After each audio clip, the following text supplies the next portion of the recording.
Hello friends, ఇప్పుడే సమర్పించి market set close కి స్వాగతం. ఇక ఈ రోజుల్లో మార్కెట్ ఒక చిన్న ట్రేడర్ కూడా ఎక్స్పైరీ రోజు ఎలా బిహేవ్ చేస్తుంది చెప్పగలుగుతున్నాడు. ఎందుకంటే మనం మొన్న వీడియోలో కూడా అనుకున్నాం 23,700 ఏదైతే ప్రీవియస్ హై బ్రేక్అవుట్ వచ్చిందో నెక్స్ట్ 2 days లోనే 24,000 కూడా వచ్చే ఛాన్స్ ఉంది. సో అది ఈరోజు రానే వచ్చింది మనకి.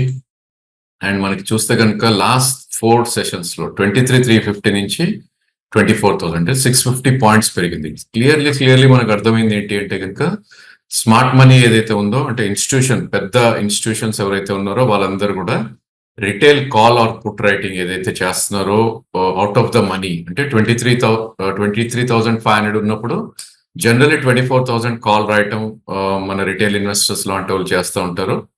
అది I think totally retail money మొత్తం ఇన్స్టిట్యూషన్స్కి వెళ్ళే ప్రక్రియ ఈ రోజు జరిగిందని చెప్పుకోవచ్చు. ఈ రోజు monthly expiry Thursday, last Thursday of the month కాబట్టి అది క్లియర్లీ మనకు అర్థమైంది. ఎందుకంటే మార్కెట్ ఒక గ్యాప్ అప్ ఓపెన్ అయినాక కంటిన్యూస్లీ అప్ సైడ్ వెళ్తుంది. ఆల్టర్నేట్ బై సెల్ కొద్దిగా అయినప్పటికీ ఈ రోజు కూడా 168 పాయింట్స్ అప్ దగ్గర క్లోజ్ అవుట్ అని చూసాం. ఇక మనకి 23,000 నుంచి 24,000 జర్నీ మనం చూస్తే కనుక ఎగ్జాక్ట్లీ 23 సెషన్స్ లో 1,000 పాయింట్స్ పెరగటం చూసాం. ఆఫ్ కోర్స్ మనకి ఎలక్షన్ రిజల్ట్స్ రోజు అయితే లోస్ ఫామ్ అయిందో వాటిని పక్కన పెడితే కనుక ఈ 1,000 పాయింట్స్ మూవ్ అనేది విత్ ఇన్ 23 days మనకి రావటం చూస్తున్నాం. అండ్ ఇప్పుడు అగైన్ మనకి సపోర్ట్ పాయింట్ అనేది ఒక హ్యూజ్ అప్ సైడ్ కు రావటం చూసాం. ఎందుకంటే 19th జూన్ రోజు ఏదైతే హై ఫామ్ అయిందో 23,664 అనేది ఒక కీ సపోర్ట్ గా ఉంటుంది. అంటే ఇక్కడ నుంచి ఒక 350-400 పాయింట్స్ పడితే కనుక నిఫ్టీలో ఒక బై జోన్ గా మనం చెప్పుకోవచ్చు. అండ్ ఆ జోన్ డౌన్ సైడ్ చూస్తే కనుక 23,411 వరకు ఉంటుంది. ఎందుకంటే ప్రాబ్లీ ప్రీవియస్ హైస్ ఏవైతే ఉన్నాయో అవి కూడా ఇప్పుడు సపోర్ట్ పాయింట్స్ కి తీసుకోవచ్చు. అఫ్ కోర్స్ మనకి థ్రెట్ ఎక్కడ వస్తుంది, నిఫ్టీ ట్రెండ్ రివర్సల్ అయింది అంటే కనుక 23,354 ఏదైతే 20-day మూవింగ్ యావరేజ్ దాని కింద క్లోజ్ అయిన థ్రెట్. అదర్వైజ్ బై డిప్స్ అన్నట్టే మార్కెట్ మనకి సూచిస్తుంది. ఇప్పుడు ఇక పెరిగిన స్టాక్స్ లో మనందరికి తెలిసిందే నిన్న ఈవినింగ్ ఏదైతే రిజల్ట్స్ ఇండియా సిమెంట్ లో 23% స్టేక్ తీసుకుందన్న న్యూస్ రావడం తోటి సిమెంట్ ప్యాక్ మొత్తం ఈరోజు టోటల్లీ యాక్టివ్ గా మనకి ట్రేడ్ అవటం చూసాం. ఇన్ఫాక్ట్ నిఫ్టీ కాంపోనెంట్స్ లో మనం వెళ్ళి చూస్తే కనుక biggest gainer UltraTech cement. So అది ఇండియా సిమెంట్ ఏదైతే 23% స్టేక్ తీసుకుంటుందో అది క్లియర్లీ ప్రైస్ లో ఇట్లా రిఫ్లెక్ట్ అవటం చూసాం. And that to huge volume. So UltraTech లో average volume 2 to 3 lakhs per day అయ్యేది 23 lakhs అయింది. ఇన్ఫాక్ట్ లైఫ్ టైం హై పైన క్లోజ్ అవుతూ ఒక 5% పెరగటం చూసాం. ఇక మనందరికి తెలిసిందే సెక్టర్స్ ఏవైతే రొటేషన్ నడుస్తున్నాయో లాస్ట్ కపుల్ ఆఫ్ డేస్ గా ఐటీ కొద్ది బ్యాక్ సెట్ తీసుకోవటం చూసాం. అండ్ ఈ రోజు క్లియర్లీ ఒక సెక్టోరియల్ గెయినర్ గా ఐటీ ఎమర్జ్ అయిందని చెప్పొచ్చు. So all the stocks like LNT Mindtree కానీ, విప్రో కానీ, టీసీఎస్ కానీ, ఇన్ఫోసిస్ కానీ, టెక్ మహీంద్రా అన్ని కూడా పాజిటివ్ ట్రేడ్ అవుతుంది చూసాం. ఇక other sectors like public sector enterprises లేదంటే ఆటో కానీ ఇవి కూడా మిక్స్ గా ట్రేడ్ అయ్యాయి. ఎందుకంటే ఎన్టీపీసీ అండ్ బీపీసీఎల్ లాంటి స్టాక్స్ గెయిన్ అవుతాయి కనుక ప్రాబ్లీ అదర్ స్టాక్స్ ఏవైతే వీక్ అయ్యో వాటిల్లో మనం వెళ్ళి చూస్తే కనుక టాటా కన్స్యూమర్ లాంటి స్టాక్స్ లేదంటే పబ్లిక్ సెక్టర్ ఎంటర్ప్రైజ్ తీసుకుంటే ఓఎన్జీసీ అండ్ కోల్ ఇండియా లాంటి స్టాక్స్ కొద్దిగా వీక్ గా ట్రేడ్ అవటం చూసాం. ఇక లాస్ట్ కపుల్ ఆఫ్ డేస్ గా పడుతున్న ఆటో సెక్టర్ ఏదైతే ఉందో ప్రాబ్లీ అది కూడా ఈ రోజు గెయిన్ అవటం చూసాం. అఫ్ కోర్స్ మిక్స్ గా ఉన్నాయని చెప్పొచ్చు. ఎందుకంటే మారుతి, టాటా మోటార్స్ రెండిట్లో చూసుకుంటే కనుక మారుతి లూజర్ గా ఉండటం చూసాం. అదేవిధంగా ప్రాబ్లీ టాటా మోటార్స్ విన్నర్ గా ఉండటం చూసాం. అండ్ లూజర్స్ లోకి వెళ్ళి చూస్తే కనుక it's all mix of stocks అని చెప్పొచ్చు. సో ఎల్ఎన్టీ లాంటి స్టాక్, శ్రీరామ్ ఫైనాన్స్ ఏదైతే లాస్ట్ కపుల్ ఆఫ్ డేస్ గా పెరుగుతూ వచ్చిందో దానిలో రియాక్షన్ రావడం చూసాం డౌన్ సైడ్. ఇక ఫార్మాలో సన్ ఫార్మా అండ్ బ్యాంకింగ్ లో ఎస్బీఐ అండ్ ఎఫ్ఎంసీజీలో నెస్లే అలా ఒక్కొక్క సెక్టర్ నుంచి ఒక్కొక్క స్టాక్ కొద్దిగా వీక్ గా ట్రేడ్ అయ్యి నిఫ్టీని కొద్దిగా ట్రాక్ చేసాయని చెప్పుకోవచ్చు.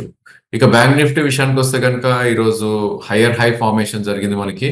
నిన్నటి హై ఆల్మోస్ట్ 53,000 టెస్ట్ చేసింది. బట్ ఈరోజు ఒక న్యూ హై 53,180 దాకా రావటం చూసాం. బట్ సస్టైన్ అవ్వలేకపోయింది. సో ఒక gap up of 120 points open అయినాక నిఫ్టీ బ్యాంక్ నిఫ్టీ మనం చూస్తే కనుక డే హై 53,810 దాకా వెళ్ళి డేలో ఆఫ్ కోర్స్ 52,630 దాకా కూడా రావటం చూసాం.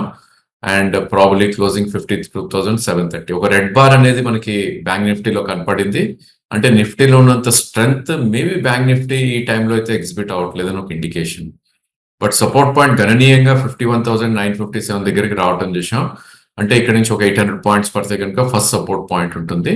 అండ్ నెక్స్ట్ సపోర్ట్ పాయింట్ మనందరికి తెలిసిందే 3rd June 51,133 అదొక సపోర్ట్ ఉంటుంది. సో ఆల్ ఇన్ ఆల్ 51,950 51,133 దగ్గర సపోర్ట్ జోన్ ఉంటుంది కాబట్టి bank Nifty by on dips గా మనం చెప్పుకోవచ్చు. ఇక గెయినర్స్ చూస్తే కనుక ఇవాళ సిగ్నిఫికెంట్ గెయినర్ లో మనకు కోటక్ బ్యాంక్ కనపడింది. సో ఆల్మోస్ట్ 3% అప్ వెళ్ళటం చూసాం.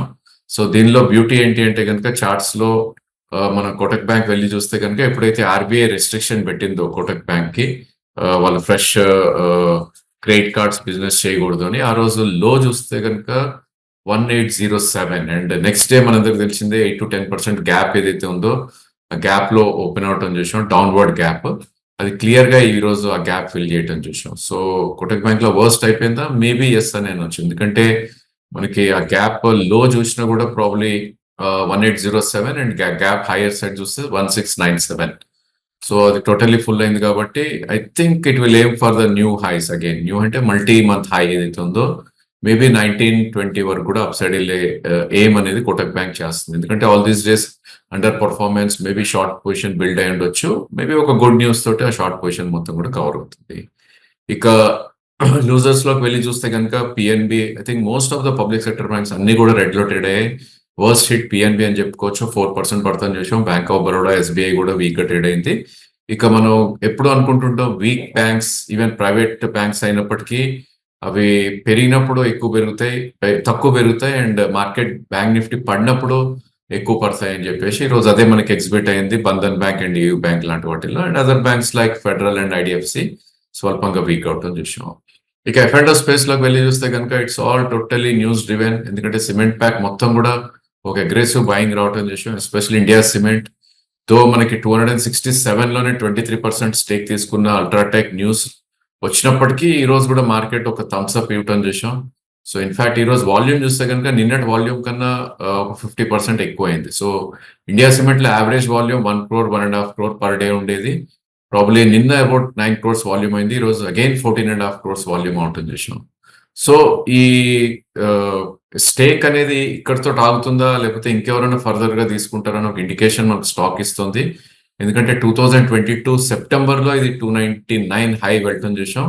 ఈ రోజు ఎగ్జాక్ట్లీ అక్కడ దాకా హై హిట్ అయ్యి ప్రాబ్లీ ఒక కన్సాలిడేషన్ లోకి ఇప్పుడు వెళ్ళటం చూస్తున్నాం. సో న్యూస్ డ్రివెన్ ఫాలో చేయాలి. సిమెంట్ ప్యాక్ లో ఎనీ డెవలప్మెంట్స్ ఏమైనా ఉంటే కనుక డెఫినెట్లీ సమ్ ఇంట్రెస్టింగ్ ట్రేడ్స్ అనేది కూడా మనకి కనపడతాయి.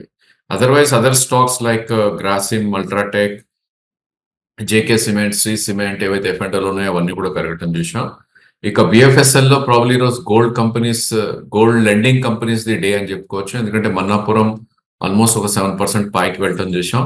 సో అబౌట్ 210 దగ్గర క్లోజ్ అవటం చూసాం stock. It's very near to it's all time high. In fact 214 ఈ రోజు హై. అండ్ దీని ఆల్ టైమ్ హై మనం చార్ట్స్ లోకి వెళ్ళి చూస్తే కనుక 224.5 2021 లో మనకి రావటం చూసాం.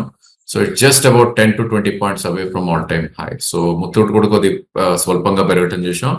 ఇక other names like RBL bank కూడా it has gone up. And capital goods and defence space లో probably again cements and ABB, Dixon లాంటి స్టాక్స్ లో ఒక మంచి బయింగ్ చూసాం. SRF and Navin fluorine speciality chemicals లో ఒక మంచి బయింగ్ రావటం చూసాం. ఇక లాస్ట్ కపుల్ ఆఫ్ డేస్ గా ఏదైతే ఒక అప్ మూవ్ రావటం చూసాం, ఫర్టిలైజర్, షుగర్ స్పేస్ లో there is some selling. In fact metals లో కూడా stocks like NALCO, NMDC, Balrampur చిన్ని, చంబల్, జిఎన్ఎఫ్సి ఇవన్నీ కూడా కొద్దిగా వీక్ గా ట్రేడ్ అవటం చూసాం. ఇక other murky names like Havells, Zee, M and M finance, Biocon, Oberoi స్వల్పంగా రియాక్ట్ అవటం చూసాం. In fact hotel stock, Indian hotel కూడా ఒక మంచి రియాక్షన్ రావటం చూసాం. ఆఫ్టర్ లాంగ్ టైం ఒక 3% పడుతుంది చూసాం. మేబీ ఇవన్నీ కూడా ప్రాఫిట్ బుకింగ్ అని చెప్పుకోవచ్చు. ఇక క్యాష్ సెగ్మెంట్ లో చూస్తే కనుక మనం నిన్న వీడియోలో కూడా మాట్లాడుకున్నాం. ఐ థింక్ బ్రెడ్ చాలా వీక్ గా ఉంది మార్కెట్ ది అని. ఇన్ఫాక్ట్ దాంతో పాటు ఈ రోజు there was some rumours in the market like ఒక 1400 crores క్వాంట్ మ్యూచువల్ ఫండ్ లో రిడమ్షన్ వచ్చింది అని ఒక వార్త రావటం చూసాం మనం. మేబీ ఫ్రంట్ రన్నింగ్ ఏదైతే లాస్ట్ సాటర్డే మనకి న్యూస్ బయటకు వచ్చిందో అది మేబీ కొంచెం సెబీ ఇన్వెస్టిగేషన్ ఫర్దర్ గా చేస్తున్న ఒక ఇండికేషన్ అయితే మనకు వస్తుంది. ఎందుకంటే లాట్ ఆఫ్ స్టాక్స్ లో ఒక మంచి గుడ్ సెల్ ఆఫ్ రావటం చూసాం. అండ్ అడ్వాన్స్ డిక్లైన్ రేషియో చూస్తే కనుక 1:3 అంటే ఒక స్టాక్ పెరిగితే 3 స్టాక్స్ క్యాష్ సెగ్మెంట్ లో పడుతుంది చూసాం. అఫ్ కోర్స్ గెయినర్స్ ఉన్నాయి మనకి వాటిల్లో. సో సిమెంట్ ప్యాక్ లో కేశవరామ్ సాగర్ లాంటి స్టాక్స్ పెరిగాయి. ఇంకా other stocks like Route mobile, LG brothers more than 10% పెరిగింది. మజడాక్ టాక్ ఈ రోజు ఒక న్యూ హై మళ్ళీ రావటం చూసాం, ఒక 7% పెరగటం చూసాం. ఇక లాస్ట్ 2 days గా పెరుగుతున్న స్టాక్స్ లో ఫాలో బయింగ్ అనేది రావడం చూసాం, లైక్ న్యూల్యాండ్, అరవింద్, అడోర్ బిల్డింగ్, టీమార్ట్ అట్లాంటి స్టాక్స్ లో. అండ్ లూజర్స్ లో again probably high beta names, sugar fertilizers లోనే కొద్దిగా సెల్ ఆఫ్ రావడం చూసాం. దీపక్ ఫర్టిలైజర్స్, పిక్ కానీ, బెస్ట్ ఆగ్రో కానీ, ఆర్సీఎఫ్ కానీ, రానా షుగర్ కానీ. అండ్ ఇన్ఫాంట్ రియాలిటీలో కూడా స్వల్పంగా ఒక సెల్ ఆఫ్ రావటం చూసాం. సో స్టాక్స్ లైక్ జిఎంఆర్, లితికా, ప్రెస్టేజ్ అండ్ డిబి రియాలిటీ కొద్దిగా వీక్ గా ట్రేడ్ అవటం చూసాం. ఇంకా other names like premier explosives ఏదైతే స్టాక్ స్ప్లిట్ జరిగిందో దానిలో కూడా ఈరోజు ఒక 5% డౌన్వర్డ్ సర్క్యూట్ ఉంది. ఇక లాస్ట్ కపుల్ ఆఫ్ డేస్ గా పెరిగిన స్టాక్స్ హెచ్సిసి కానీ, ఎస్హెచ్ కేల్కర్ కానీ, జస్ట్ డైల్ కానీ, లెమన్ ట్రీ. ఇన్ఫాక్ట్ హోటల్లో మనకి ఫ్రంట్ లైన్ ఇండియన్ హోటల్ ని లెమన్ ట్రీ కూడా ఫాలో అయ్యి ఒక 4% డౌన్ లో క్లోజ్ అయిందని చెప్పుకోవచ్చు. ఇక మనం నిన్న డిస్కస్ చేసిన పోకర్నా ఈ రోజే ఫస్ట్ టార్గెట్ వచ్చేయటం చూసాం. 710 నుంచి ఆల్మోస్ట్ 765 హై వెళ్ళటం చూసాం. ఇక stock to watch for tomorrow మనం చూస్తే కనుక గోద్రేజ్ ప్రాపర్టీస్ అనేది మనం సెలెక్ట్ చేయడం జరిగింది. సో దీనికి సింపుల్ రీజన్ ఏంటి అంటే కనుక market sector as a whole పడుతున్నా కూడా ఈ స్టాక్ ఈ రోజు ఒక న్యూ హై దగ్గర క్లోజ్ అవటం చూసాం. సో 3120 దగ్గర మనకి గోద్రేజ్ ప్రాపర్టీస్ క్లోజ్ అవటం చూసాం. And probably out performance in the sector ఈ స్టాక్ అని చెప్పుకోవచ్చు రియాలిటీ స్పేస్ లో. అండ్ ప్రాబ్లీ దీనికి స్టాప్ లాస్ కూడా చాలా దగ్గరలో ఉంది, which is 3026 and accumulation zone 3120 నుంచి 3065. ఒకవేళ ఈ 2 ప్రైస్ పాయింట్స్ లో మనం కొడితే కనుక మన కాస్టింగ్ 3093 అవుతుంది అండ్ 70 రూపీస్ స్టాప్ లాస్. కాబట్టి అఫ్ కోర్స్ అన్చార్టెడ్ జోన్ లో ఉంది కాబట్టి మనం 3270గా టార్గెట్ తీసుకోవచ్చు. అంటే maybe risk is about 70 rupees, reward is about 172 rupees అని చెప్పుకోవచ్చు. So 1:2.5 risk to reward, but stop loss is must. పదే పదే మనం చెప్తున్నాం మార్కెట్స్ హైలో ఉన్నాయి, ప్రతి ట్రేడ్ కి స్టాప్ లాస్ అనేది కంపల్సరీగా పెట్టుకోవాలి. అండ్ ప్రాబ్లీ ప్రాఫిట్ బుకింగ్ కూడా అంతే స్పీడ్ గా చేయాలి. ఎందుకంటే ఒకసారి స్టాక్ మన టార్గెట్ ప్రైస్ వచ్చినాక నెక్స్ట్ 1-2 days ఆగుతామంటే కనుక ఆ ఛాన్స్ ఇవ్వట్లేదు. ఓన్లీ 1 or 2 days ఆ ప్రైస్ రావటం చూస్తున్నాం. సో అంతే చాలా యాక్టివ్గా ఉండాలి ఈ టైంలో, ప్రాఫిట్ బుకింగ్ కానీ లేదంటే స్టాప్ లాస్ పెట్టుకోవడం కానీ. ఎందుకంటే మార్కెట్ ఒకవేళ రియాక్ట్ అయింది అంటే కనుక కొద్దిగా సెల్ ఆఫ్ వచ్చే ఛాన్సెస్ మనకి ఎక్కువ ఉంటుంది. So that's all for today. Thank you for watching.